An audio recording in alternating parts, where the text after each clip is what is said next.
Hello friends, আমি রাখি। আমার রান্নাঘরে রান্নাতে আপনাদের সকলকেই স্বাগত জানাই।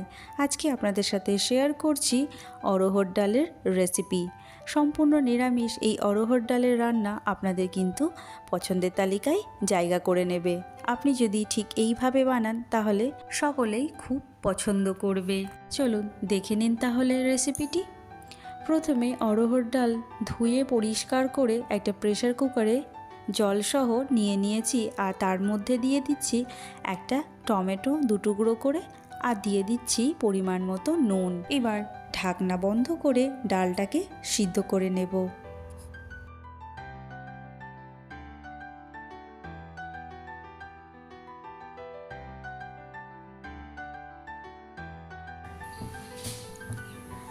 দুটো সিটিতেই কিন্তু খুব সুন্দর ডাল সিদ্ধ হয়ে গেছে। আর দুটো সিটি দেওয়ার পর ভাপটা বেরিয়ে যাওয়া, নিজে থেকেই খুলে যাওয়া পর্যন্ত অপেক্ষা করেছিলাম।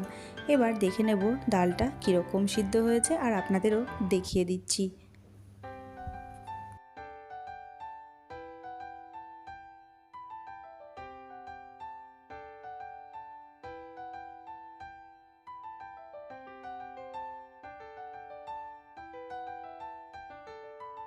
অপরদিকে ডাল সাঁতলানোর জন্য তেল গরম বসিয়েছি।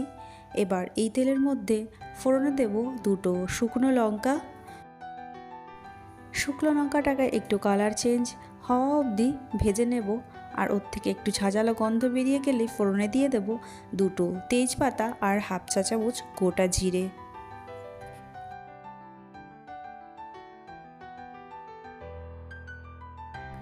ফোড়নটাকে কয়েক সেকেন্ড নাড়াচাড়া করে ওর মধ্যে দিয়ে দেব পরিমাণ মতো হলুদ গুঁড়ো, আর দেব হাফ চা চামচ আদা বাটা।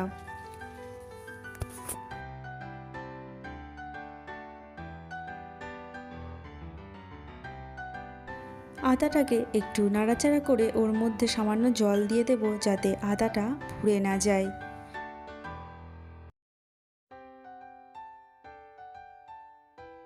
এখন দেব 1/4 চা চামচ জিরে গুঁড়ো, আর দেব 1 মুঠো ধনে পাতা। সব মশলাটা একটু নাড়াচাড়া করে মিশিয়ে নিয়ে ওর মধ্যে দিয়ে দেব সিদ্ধ করে রাখা অরহর ডাল।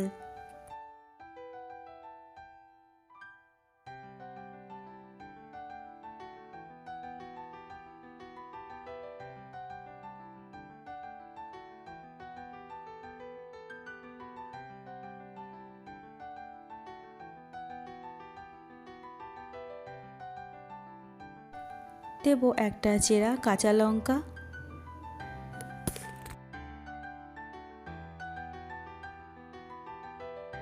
ডাল ফুটে এসেছে, এবার ওর মধ্যে দিয়ে দেব স্বাদ মতো নুন।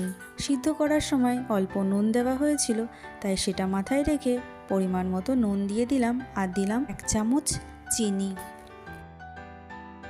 নিরামিষ ডালে একটু বেশি মিষ্টি ব্যবহার করলে তার স্বাদটা কিন্তু ভালোই লাগে, তবে আপনারা আপনাদের স্বাদ অনুযায়ী মিষ্টি কম বেশি ব্যবহার করতে পারেন।